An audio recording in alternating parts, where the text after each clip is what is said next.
Hello, नमस्कार. तुम्हा सर्वांना दिवाळीच्या हार्दिक शुभेच्छा. आजच्या या व्हिडिओमध्ये ऑक्टोबर महिन्यामध्ये जो मार्केटमध्ये फॉल आला त्याचे काय महत्वाची कारणं होती, तो फॉल येण्यापाठीमागे ते आज आपण पाहणार आहोत. आणि त्याचप्रमाणे नोव्हेंबर 2024 या महिन्यामध्ये आपली इन्व्हेस्टमेंट स्ट्रॅटेजी जी आहे ती कशा पद्धतीची असली पाहिजे याचाही आपण एक थोडक्यामध्ये मागोवा किंवा अभ्यास आपण करणार आहोत. तर चला व्हिडिओला सुरुवात करूयात.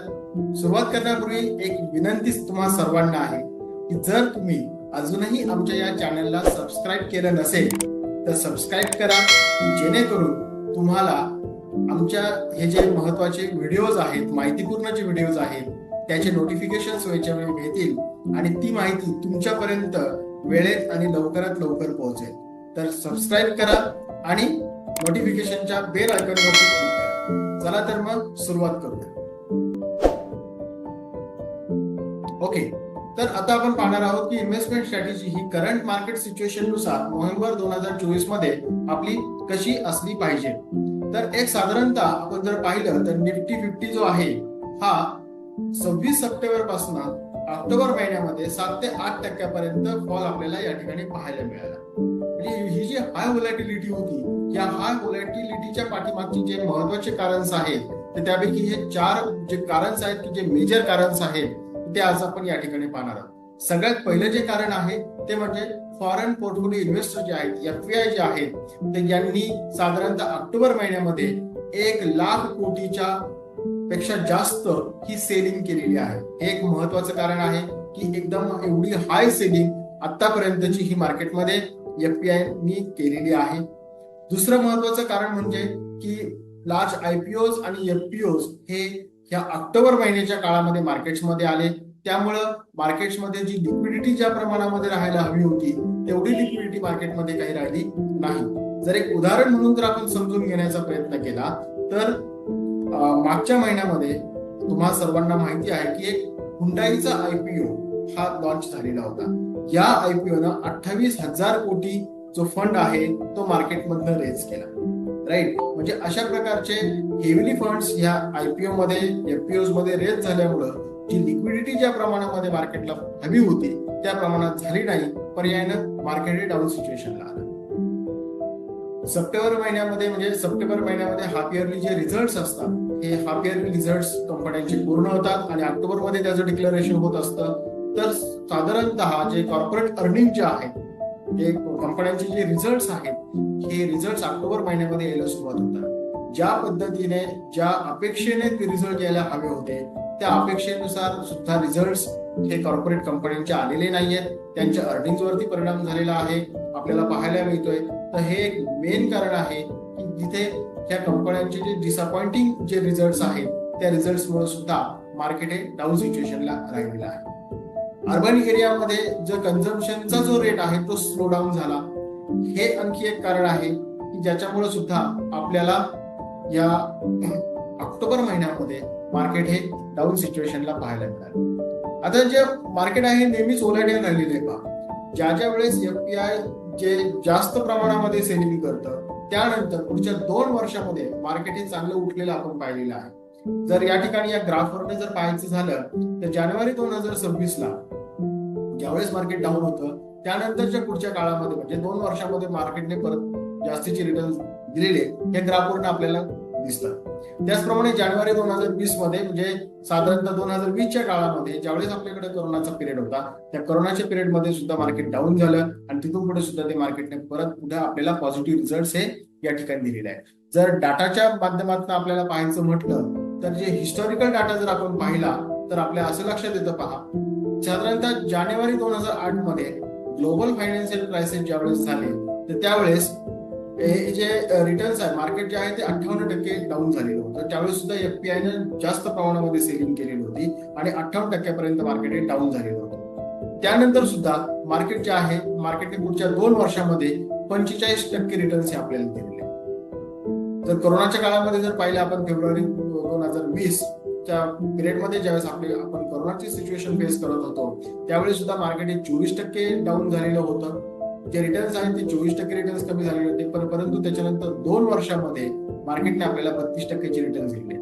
आणि आता सेम सिच्युएशन राहिलेली आहे की सप्टेंबर 2024 म्हणजे सप्टेंबर 2024 ऑक्टोबर मध्ये आपल्याला 7% फॉल या ठिकाणी पाहायला मिळतोय. तर आता आपल्याला हे पाहिजे की पुढच्या 2 वर्षामध्ये मार्केट आपल्याला काय रिटर्न्स देईल. परंतु जर आपण ह्या डेटाचा जर विचार केला, पाठीमागच्या हिस्ट्रीचा जर विचार केला, तर त्यावरनं एक गोष्ट आपल्याला क्लिअर होते की ज्या वेळेस एफपीआय मेजर सेलिंग करतं त्यानंतर पुढच्या 2 वर्षामध्ये मार्केटने चांगले रिटर्न्स आपल्याला दिले आहेत. म्हणजेच या ठिकाणी आपण असं म्हणू शकतो की आता एक चांगली वेळ आहे की ज्या वेळेमध्ये आपण मार्केटमध्ये इन्व्हेस्टमेंट केलं पाहिजे, म्युच्युअल फंड्स मध्ये इन्व्हेस्टमेंट केलं पाहिजे की जेणेकरून येणाऱ्या पुढच्या 2 वर्षाच्या कालावधीमध्ये आपल्याला जास्त रिटर्न्स हे या ठिकाणी पाहायला मिळू शकतात. एक प्रश्न या ठिकाणी असाही निर्माण होतो की भारताची जी लॉंग स्टोरी आहे, आत्मनिर्भर भारत ही जी भारताची लॉंग स्टोरी आहे, ह्या लॉंग स्टोरीवरती काही प्रश्न किंवा काही परिणाम हा होऊ शकतो का, हा एक प्रश्न. मग जर आपण हे जे वेगवेगळ्या वित्तीय संस्था ज्या आहेत, जसं की स्टँडर्ड चार्टर्ड बँक्स आहेत, इंडियन इकॉनॉमिक्स रिव्ह्यूज आहेत, वर्ल्ड इकॉनॉमिक्स फोरम्स आहेत, ह्या सगळ्यांनी जे पेपर पब्लिश केलेले आहेत किंवा त्यांनी केलेले जे स्टडीज आहेत, हे स्टडीज जर आपण एकत्रितपणे यांचा अभ्यास केला तर डेफिनेटली आपल्या असं लक्षात येत आहे की 140 million new middle income house hold जे आहेत ते पुढच्या येणाऱ्या कालावधीमध्ये वाढू शकतात. 21 मिलियन हे नवीन हाऊस होल्ड इन्कम जे आहेत ते ऍड होऊ शकतात आणि 2030 पर्यंत, ऍक्च्युली आपण जे बोलतोय ते 2030 पर्यंतच बोलतोय. आणि जे पर कॅपिटा जे इन्कम आपल्याकडे आहे हे साधारणतः हे सुद्धा या ठिकाणी वाढताना यांच्या रिपोर्ट्स मध्ये आपल्याला दिसतंय. फॉरेन ट्रेड्स आहेत ते 1.2 ट्रिलियन पासून 2.1 ट्रिलियन पर्यंत सुद्धा वाढतील अशी अपेक्षा या रिपोर्ट्स मध्ये आपल्याला पाहायला मिळते. आणि इंडियन स्टॉक मार्केटचं जे कॅपिटलायझेशन आहे ते कॅपिटलायझेशन 10 ट्रिलियन पर्यंत येणाऱ्या पुढच्या कालावधीमध्ये जाऊ शकतं. म्हणजेच थोडक्यात सांगायचं झालं तर काय की भारताची जी लॉंग ग्रोथ स्टोरी जी आहे आत्मनिर्भर भारत, हे या ठिकाणी आपल्याला आणखी स्ट्रॉंग होताना आपल्याला पाहायला मिळते. तर याचा ऍडव्हान्टेज हा डेफिनेटली आपण या येणाऱ्या व्होलॅटाईल मार्केटमध्ये घेणं हे खूप आवश्यक आहे. मग आपली आता इन्व्हेस्टमेंट स्ट्रॅटेजी कशी असली पाहिजे? ज्यांना इन्व्हेस्टमेंट करायचं आहे, ज्यांना म्युच्युअल फंड्स मध्ये इन्व्हेस्टमेंट करायचे आहे, तर त्यांनी आता ही योग्य वेळ आहे की त्यांनी एक SIP या ठिकाणी सुरू करणं आवश्यक आहे. SIP च्या माध्यमातून आपण आपले आर्थिक उद्दिष्ट ह्यापर्यंत पोहोचू शकतो आणि ते ठरलेल्या कालावधीमध्ये आपण ते पूर्ण करू शकतो. म्हणजेच ज्यांना इन्व्हेस्टमेंट करायचं आहे म्युच्युअल फंड्स मध्ये, त्यांना माझं सजेशन असं असेल की त्यांनी आता SIP स्टार्ट करणं खूप आवश्यक आहे. ज्यांची ऑलरेडी SIP आहे त्यांनी त्यांची SIP टॉपअप करून घेणं आवश्यक आहे. SIP टॉपअप केल्यामुळे काय होणार आहे की त्यांचं जे आर्थिक उद्दिष्ट आहे त्या उद्दिष्टापर्यंत कमी वेळामध्ये पोहोचणं हे शक्य होत असतं.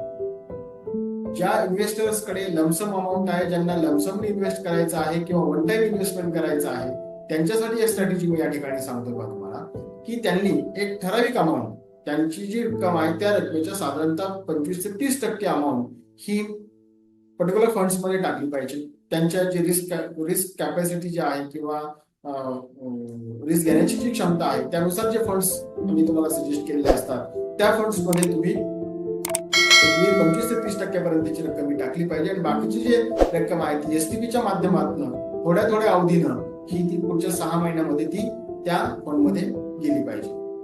तुम्ही या ठिकाणी बॅलन्स ऍडव्हान्टेज फंड किंवा मल्टी असेट फंड्स मध्ये सुद्धा इन्व्हेस्टमेंट करू शकता.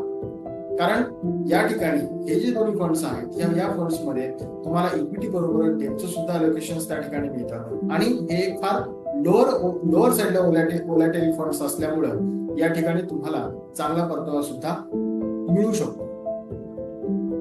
आता असे काही इन्व्हेस्टर्स आहेत की जे इन्व्हेस्टर्स मार्केट कमी झाल्यामुळं किंवा मार्केट कमी झाल्यानंतर आपण इन्व्हेस्टमेंट करू अशा विचारामध्ये असतात. तर त्यांच्यासाठी ही एक अतिशय चांगली अपॉर्च्युनिटी आपण ज्याला म्हणतो ती अपॉर्च्युनिटी आता आहे. कारण आता मार्केट डाऊन आहे असं म्हणण्यापेक्षा जर आपण असं म्हटलं की मार्केट आता स्वस्त आहे, बाजार स्वस्त आहे, पण ज्यावेळेस बाजार स्वस्त असतो त्यावेळेस आपल्याला कमी किमतीमध्ये जास्त युनिट्स मिळत असतात. त्यामुळं डेफिनेटली आपल्याला येणाऱ्या पुढच्या कालावधीमध्ये त्याचा जास्तीत जास्त उपयोग हा आपला वेल्थ क्रिएशनला होऊ शकतो. त्यामुळे जे इन्व्हेस्टर्स असे आहेत की मार्केट कमी झाल्यानंतर इन्व्हेस्टमेंट करण्याच्या विचारात आहे, तर त्यांनाही मी विनंती करेल की त्यांनी आता इन्व्हेस्टमेंट करणं हे खूप आवश्यक आहे त्यांचे आर्थिक उद्दिष्ट साध्य करण्यासाठी. तर अशा प्रकारे आपण पाहिलं की जे मेजर रिझन्स आहेत, त्या मेजर रिझन्स मध्ये कोणत्या रिझन्स मुळे एफपीआयच्या ज्या मेजर सेलिंग्स आहेत, त्या मेजर सेलिंग्स मुळे या ठिकाणी मार्केट हे डाऊन सिच्युएशनला होतं हे आपण आता पाहिलं. त्यानंतर एक इन्व्हेस्टमेंट स्ट्रॅटेजीज आपण नोव्हेंबर महिन्यामध्ये काय असल्या पाहिजे त्याचाही आपण या ठिकाणी अभ्यास केलेला आहे. डेफिनेटली तुम्हाला या संदर्भामध्ये आणखी काही प्रश्न असतील किंवा तुमच्या आणखी काही शंका असतील तर तुम्ही मला या दिलेल्या नंबरवरती फोन करून विचारू शकता. इन्व्हेस्टमेंटसाठी, म्युच्युअल फंडच्या इन्व्हेस्टमेंटसाठी जे अकाउंट्स लागतं त्या अकाउंटची लिंक ही तुम्हाला खाली डिस्क्रिप्शन मध्ये दिलेली आहे.